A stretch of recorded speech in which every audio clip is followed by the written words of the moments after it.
جیسا کہ روایتوں میں یہ بیان کیا گیا، جہاں لباس کا تذکرہ آیا تو فرمایا کہ اس کا لباس کلین اینڈ ٹائڈی، صاف ستھرا لباس ہو، اور گڈ اسمیلنگ ڈریس، پروفیوزلی پرفیومڈ، بہت زیادہ خوشبو میں رچا بسا ہوا لباس ہو.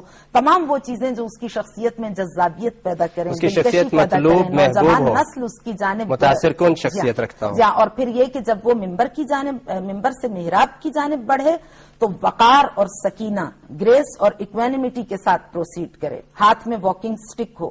تمام وہ چیزیں جو اس کی ہیبت میں، اس کی جلالت میں، اس کی عظمت میں اضافہ کریں.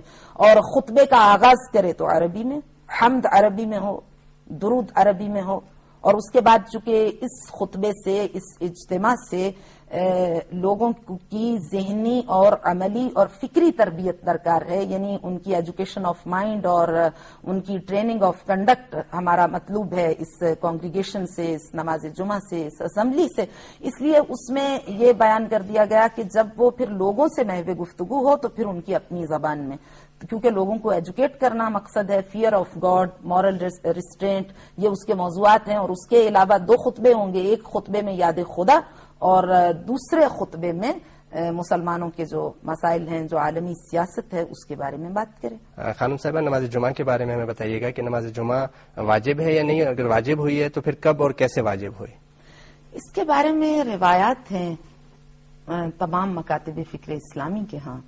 اس میں یہ کہا گیا ہے کہ آقائے نامدار سرکار رسالت مآب صلی اللہ علیہ وآلہ وسلم کی ہجرت سے پہلے، یعنی مدینہ کی جانب ہجرت سے پہلے، سعد ابن زرارہ تھے جنہوں نے یہ کہا، اور مسلمانوں نے آپس میں بیٹھ کے یہ بات کی کہ عیسائیوں کی کولیکٹیو ورشپ کا ایک دن ہے جو اتوار ہے، اور یہودیوں کی کولیکٹیو ورشپ ہوتی ہے سیٹرڈے کو. تو مسلمانوں کے ہاں کوئی ایسا اجتماع نہیں ہوتا جو اجتماعی عبادت کے اس منظر کو تشکیل دے.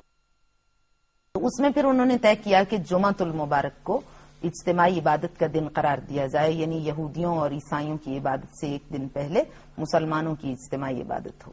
اور وہ نماز جمعہ آقا کی آمد سے پہلے ادا کی گئی اور سعد ابن زرارہ کی امامت میں ادا کی گئی. اس کے بعد آقا تشریف لائے جب مدینہ کی جانب، تو محلہ بنی سالم میں پہلے پیر کا دن تھا، تشریف لائے، 4 دن تک وہاں پہ قیام کیا، اور اس کے بعد مدینہ کی جانب بڑھے اور محلہ بنی سالم میں آقا نے پہلی نماز جمعہ ادا کی.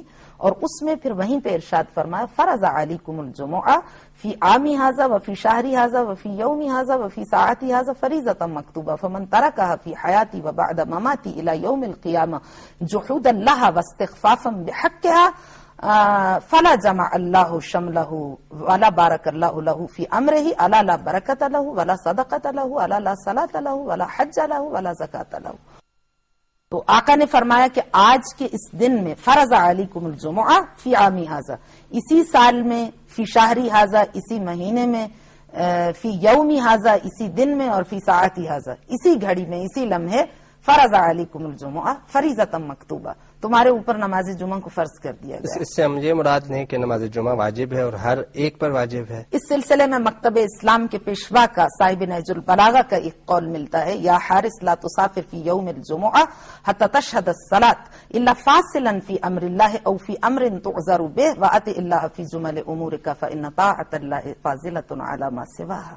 کہ اس میں فرمایا کہ اے حارس، کوشش یہ کرو کہ جمعہ کے دن تم سفر اختیار نہ کرو حتی تشہد الصلاۃ، اس لیے کہ تمہیں نماز جمعہ میں شرکت کرنا تمہارے لیے زیادہ ضروری ہے. الا فاصلا فی سبیل اللہ، مگر یہ کہ کوئی ایسا اہم کام پیش آ جائے جس کی اہمیت بہت زیادہ ہو، یا تم معذور ہو جاؤ، او فی امر تعذر بہ، کہ تم کسی صورت شرکت نہ کر پاؤ، تمہارے لیے کوئی بہت ہی زیادہ مشکل پیش آ جائے.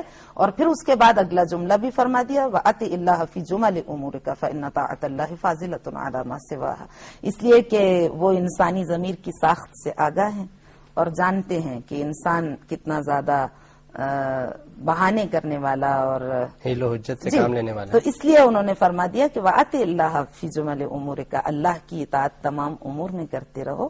اِنَّ طَاعَةَ اللَّهِ فَاضِلَةٌ عَلَى مَا سِوَاهَا، اطاعت خدا کے برابر دنیا کی کوئی چیز نہیں ہے. یعنی اگر تم نماز جمعہ میں شرکت کر سکتے ہو تو پھر تمہارے پاس کوئی جسٹیفیکیشن، کوئی جواز نہیں ہے اس میں شرکت نہ کرنے کا. اگر کوئی بیماری نہیں ہے، اگر کوئی ایسا مسئلہ نہیں ہے، کیونکہ جو یومیہ نماز ہے اس میں تو اگر بیماری بھی آ جائے تو وہ پڑھنا ہی ہے، اور اگر تمہیں کوئی مصروفیت بھی ہو تو اس کو پڑھنا ہے. لیکن نماز جمعہ میں یہ ایک استثناء موجود ہے. تو اس حدیث کی جانب واپس چلتے ہیں جس میں آقا نے ارشاد فرمایا کہ میں نے اس کو تم پر فرض کر دیا ہے. اور اگر کسی نے اس نماز جمعہ کا جحود اللہ، انکار کیا، واستخفافا بحقها، یا اس کو اہمیت نہیں دی، یا خود بذات خود نماز جمعہ کے وجود کا انکار کیا، اور یا پھر اس کی اہمیت کا انکار کیا، دونوں صورتوں میں لا جمع اللہ شملہ، خدا اس سے اپنا دستے عنایت ہٹا لے گا.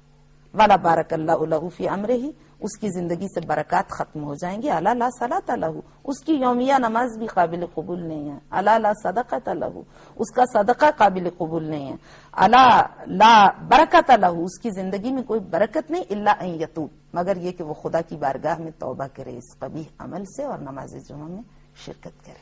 اچھا خانم صاحبہ، لیکن یہ نماز جمعہ، یہ گزارش کرتی چلوں آپ کی خدمت میں کہ یہ نماز جمعہ کے جتنے ثمرات ہیں یہ ہمیں تب حاصل ہوں گے جب ہم ڈیوائن کمانڈمنٹس کی کمپلائنس کا اسپیشلی اس میں خیال رکھیں. یعنی وہ احکامات خدا بندی جن کے مطابق نماز جمعہ کو بپا کرنے کا حکم دیا گیا، ان کا مکمل طور پر خیال رکھا جائے. یعنی اس میں ایک بہت بڑا اجتماع ہو، اور کوشش یہ کی جائے کہ بہت بڑے اجتماع میں، عالی شان اجتماع میں نماز جمعہ بپا ہو، اور باقی جو تمام شرائط ہم نے خطیب کی شرائط بیان کی، اس کی شخصیت کی شرائط بیان کی، اس میں جو بیان ہونے والے خطبے ہیں ان کے بارے میں جو ہم نے بیان کیا، اگر ان تمام چیزوں کو مد نظر رکھا جائے گا، اور پھر خاص طور پہ یہ کہا گیا کہ نماز جمعہ کو، فرائیڈے پریئر کو ریچولسٹک سگنیفیکینس اور امپلیکیشنز کے حصول مسلمانوں کی آئیڈیولوجیکل ٹارگٹس کی سکسیس کے لیے یوٹیلائز کیا جائے، کوئی اور مقصد اس سے نہ ہو. وقت بہت کم ہے اور میں 2 سوال تھے میرے پاس، لیکن میں اب ایک سوال پوچھتا ہوں کیونکہ نماز عیدین تو ہمیں پتہ ہے کہ وہ نماز